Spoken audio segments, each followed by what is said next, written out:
Hey, what's good, everybody? MJ, aka Victor, here, and we are just filling you in on what's going on with the Truman Show here in Tallahassee, Florida. And just finished visiting Pensacola and the family for Christmas. It's the day after Christmas. Hope everyone enjoyed your Christmas. And now we are on our way to Jacksonville and or Jacksonville area. Hopefully I can holler at some friends there and family there, holler at some family in Pensacola. And Jacksonville is part of the Truman Show because there's footage of when I first did the 100-degree challenge, or in its close to final form. I wrote a book called 100-degree challenge. I left it in the room up there, but it's a series of questions you can ask that can lead you down a path of removing what you're not to reveal what's left. It's a way to ask questions to figure out, who are you? The big question, right? Who are you? And that's the spiritual journey at the end of the day. And a lot of people don't go deep into that journey because there's no need to. There's a savior. There's other people that will do that for you and save you and have done the hard work for you and have paid the price, if you will. But what if that's not the case? What if there are things that you can do to, let's see that art over there. What if there are things that you can do to help elevate yourself as well? And that's the world we're living in now, where there are things we can do to elevate ourselves and we're not. And a lot of it's because we don't know that those things are possible. The people that have elevated themselves have been raised on a pedestal as well, and we've been told that they're the one and only, and they're the this, that, and the other, when in reality, and those people have also said it, that the things that they're doing you can do as well. So the examples that we have of people that we deify are just reflections of the potential that we have. Hawk flying right there. But the 100-degree challenge is just really asking questions. Most religions don't encourage question asking. They tell you the answers pretty much. There's someone up there telling you what it is, and that person up there supposedly got a connection to somebody up there. And when I used to see that stuff, I was like, well, why do I have to go through you? Why can't I have my own connection? Why cut out the middleman? And you're able to actually do that. The middleman is the one that is manipulating a lot of this stuff to what's going on now. That's why the spiritual journey is important, because it allows you to have a different perspective on yourself and allows you to take control of your emotions and your thoughts and things of that nature, and you just don't become a puppet of those things, and you become more conscious of the decisions you make, and you're just not reacting, and you're just not being pulled by a string and being puppeted. That's what's happening to a lot of people in this reality. And there's even names for them. They call them NPCs, non-playable characters. And just like in a game where you have a character that is not being played by anyone, they're just part of the game. And they're part of the game because they just go along with the flow, go with the flow, go with the system. And the system, you see what the system does, right? We talk about that. But again, the 100-degree challenge is a play on the spiritual journey. And it's called a 100-degree challenge because it's a play on water going from ice to water to steam. So in my reality, in this family that I just visited, it's like I'm steam. I'm steam and I've came back into water. So they see me, they're interacting with me. And they're water and some of them are ice, right? Because they haven't even got fluidity in them. Open-mindedness in them. There's no flexibility in them. They're very rigid. So you can be ice. You can't even be water to have some fluidity to you. But you can also be steam. The 100-degree challenge is a play on water changing states. Humanity has another state of awareness, another state of consciousness, just like water has another state that it can experience. So imagine a whole bunch of water, this water saying, you can't turn into steam, but there's humidity in the air, which is water. Those clouds up there is water. So water can fly, if you will, or can be in a different state. Same thing with humans. That different state in humans is what we call Christ, or enlightened, or whatever, aware, awake, however you want to label it. It doesn't matter. It's just a state of being aware of who and what you are, and an awareness of who and what the other person is. Without that awareness, you can think you're something else. You can think you're whatever labels you want to put on you or other people put on you that you may accept. Just like if I'm talking about a certain belief system that isn't ours, we didn't come here with these belief systems. We gotta watch out for the mic. If I talk about certain belief systems to certain people, they identify with those belief systems. They think that's them. You know, they don't see that they're separate from their belief systems. They identify with their belief systems. They identify with their labels. They think that that's them. They identify with their profession. You're not any of that stuff. That's why the 100-degree challenge kind of removes what you're not to reveal what's left. And what's left is pretty amazing. What's left is the consciousness that's primary to matter, the spirit that is primary to physicality. You know, if there was a such thing as a Big Bang and there was something that came from nothing, there was nothing first, right? Consciousness first, spirituality first, spirit first, and then matter came from that. That's what the Big Bang is talking about. You know, science is confirming that there is a non-physical aspect of this reality in which the physical aspect emerged from, and that's what we're experiencing. They don't dig too much into the aspect of consciousness. They call it the heart problem. We talked about that before, because for a lot of different reasons. But when you boil into it, you are the consciousness experiencing this physicality, or the spiritual, or the spirit experiencing this world. Just like all of this air, it's me, and I'm just experiencing a little bit of it in these lungs now. You're all of that spirit, and you're just experiencing a little bit of it in your body now. And I thought this was cool. I wanted to get a picture of this, the Center for Alternate Reality. That's actually what we're creating now. It's a different timeline. Right now, it's just one person on this timeline, but hey, all it takes is one. All it takes is one person to change their world. And it's not about changing the world. It's about you changing your world. And you changing your world is like changing the pixel on the screen. And each person is a pixel on the screen of reality, which we call this world, whatever you want to look at it. So if we each change our world, we change the screen. And it has to change because we make up the screen. And the only way 1% can control 99% is that 99% don't know their own value. So that's why spiritual journey is important. And that's why they attempt to devalue, because they want you to look to authority figures, which are under their control most of the time, and they follow the same script. Most of them are corrupt, and we see the example of that, and we're given false choices to hope to fix the system, but the system is working pretty good, and it does what it's been doing, and it's pretty efficient. And we see it corrupt and manipulate a lot of people, and it continues to do that, and it will continue to do that because that's what it does. So for us to try to change the system is one thing. I think we can create a new system. We're the majority.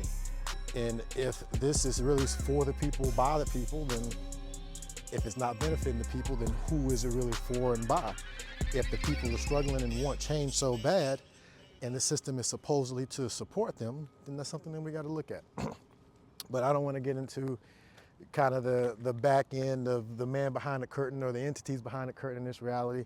We're just showing you that you have the potential to change it, and they can't mess with you. And that's what they're afraid of. They're afraid of this information. That's why there's no one here now. And that's why it's going to take effort to bring this to the attention, because they don't want you to look over here. They'd rather you not awaken. They'd rather you not realize your potential.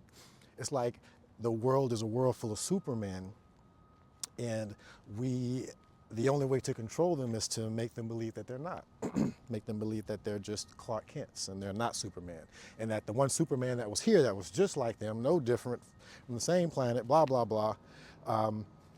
He's on a pedestal, one and only Superman, the rest of y'all are Clark Kent, and that is. And Superman's gonna come back to save you, but in the meanwhile, Lex Luthor is gonna, control everybody.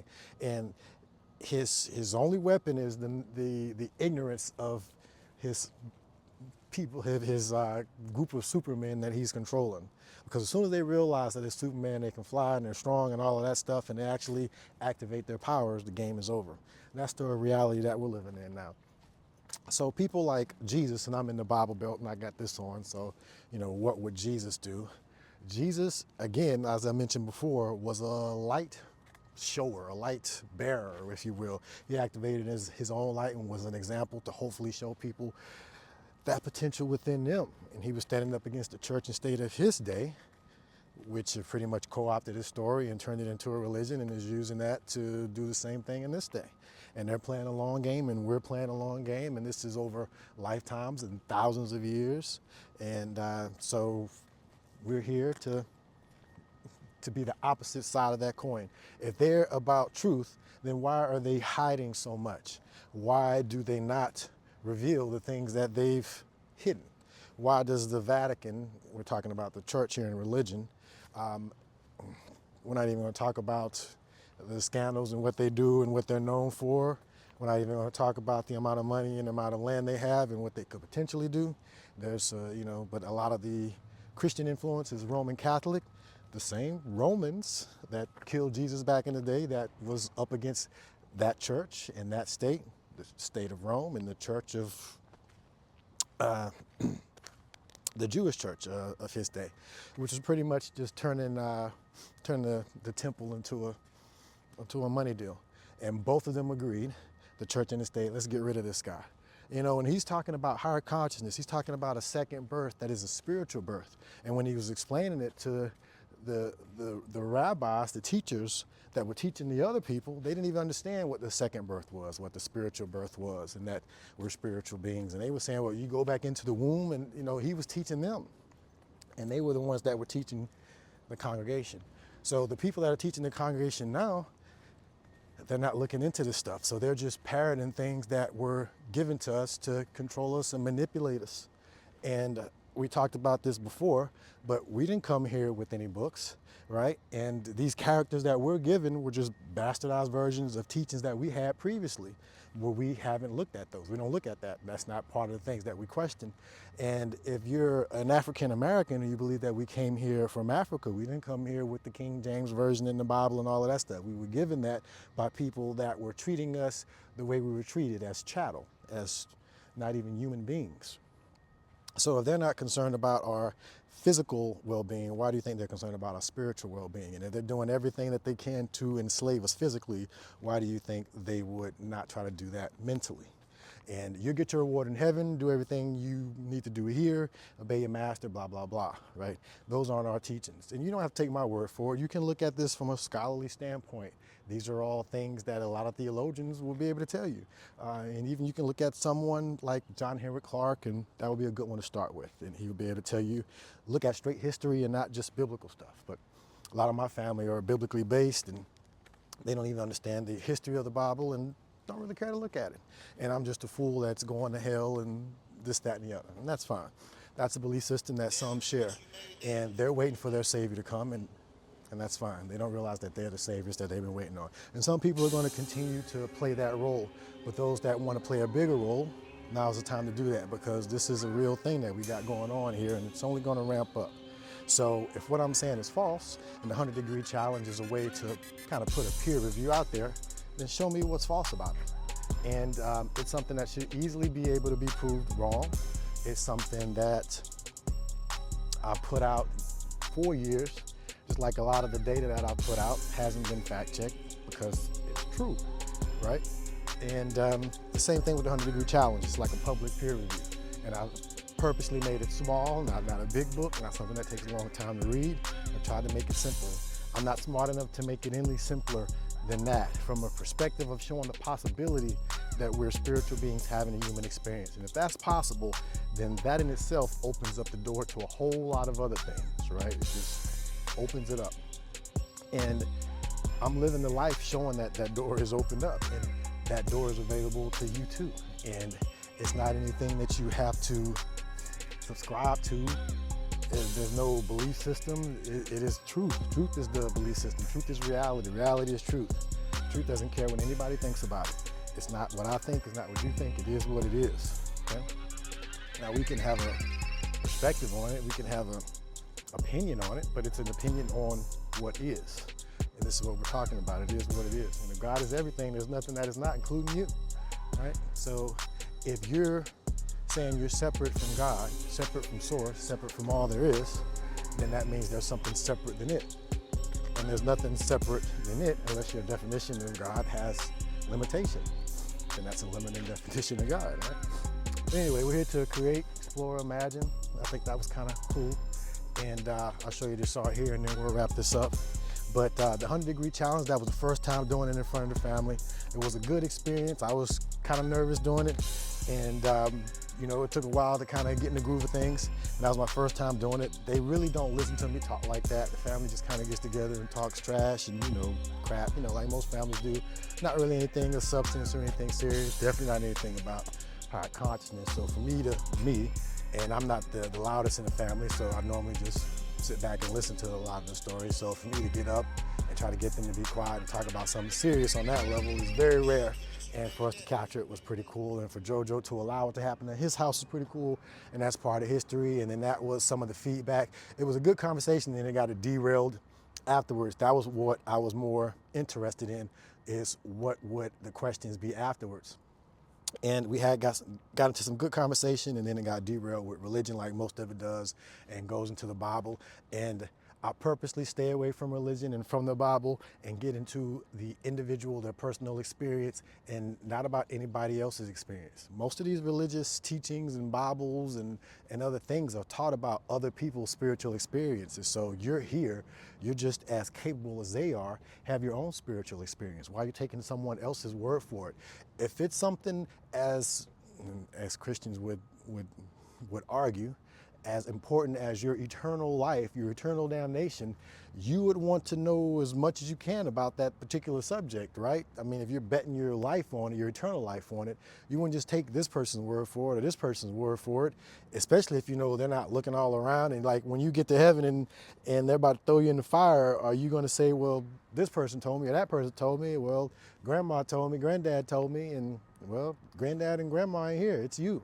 So you have to be responsible for your own decisions. And you have to be smart, and you have to realize not everyone is going to be as thorough in their research as you could and probably should. Just don't follow the things that people have been following and look at the results of what they've been getting. If you're teaching me about a certain belief system and I'm looking at your life and I'm seeing it's not benefiting you on any level or on multiple levels, you're still struggling with this, that, and the other, it's not elevating you, then that's going to be difficult for me to want to buy into. What is it benefiting you? You're telling me that it is. You're telling me it's doing this, that, and the other, but if it's not, then I need to see it. So this is about action. This is about seeing. This is about things that benefit the individual here now, not later on when you're dead and when you're off gone somewhere. It's about what you can experience here and now. This is what life is about. And yeah, I think we're missing out on a lot of it, and we're just kind of just circling the drain, waiting on some other greener pasture, as if now isn't the opportunity to experience everything we want to experience. Everything that we experience and love is here. You know, we talk about heaven, but you know, there's loved ones in heaven as well, but we have life here. You know, we're here now, and we'll experience that when we experience that, but for now we're here, so let's experience this to the fullest. And a lot of people are trying to escape this because of the way it is and the negativity and stuff, but this is not a place to escape. This is a place to change and to transmute. So if it's bad enough to make you want to leave it, then that should be proof that it needs to change. And if you are aware that it needs to change, and why not be part of that change? You know, that's the team that I'm wanting to build, you know, and it's a process, and it's going to start small, but, you know, and it's funny on the whole Jesus thing with the disciples, because, you know, he was trying to build a team too, but his team bailed on him at the end, right? They left. They couldn't take the heat at the end of it, you know, at the time when it really came down to it, you know, they just all left. They really weren't as dedicated as he was, and that's fine. And so now it's more like a solo mission, but we'll be still a leader of a leaderless movement, but there's not going to be a whole lot of people around me. I can see that. My own family is treating me a certain way that I don't imagine you being any different, and they know me better than anyone else does, and they still don't know me, so no one knows me, so I'll just be a stranger. I'll be an alien, a legal alien in my own planet, and that's fine. I'll be a legal alien here, but I'll be one that's about helping people, being a positive example, letting my light shine, elevating humanity and helping others and creating systems that sustainably do that. So if an alien does that and that's a bad thing, then so be it. And if he wants to portray doing what Jesus does, then that's fine too, if that's a bad thing. So just like it was in the Bible, they said, what if what I'm doing is wrong, then let me know what I'm doing that's wrong, that you're throwing stones for or whatever. And if not, then just let the good works continue, right? So that's kind of how I look at it. And not everyone looks at it like that. And even back in the day, they didn't look at it like that. Like, oh, you're healing people on Sunday, you know, like that's a bad thing. Like, I'm healing people, doesn't matter which day it is. But anyway, people get into the dogma of things and not look at the bigger aspects of just helping people and just being positive and doing those things. So there we have it. The car is starting, so that's my key to get ready to start the engines. And we're going to keep the show on the road. But there's a lot going on. We're just scratching the surface. And we're going to be positive examples, and we're going to keep it moving. We're awakening the matrix. It's like the Free Guy, the movie The Free Guy. Not everyone is awake here. Some of people are just following the program and not realizing that it's an external program that's created to waste your time and keep you just doing the same thing, expecting different results. And they're controlling. And when you realize that, and that's the crazy part, which a lot of people don't want to really wrap their heads around, is what I'm saying is true. And this just didn't happen by chance, and this is purposeful. It adds a whole other dynamic to it. But skip over that dynamic and again, just focused on what we can control. All right, y'all. I think that's enough for today. Peace.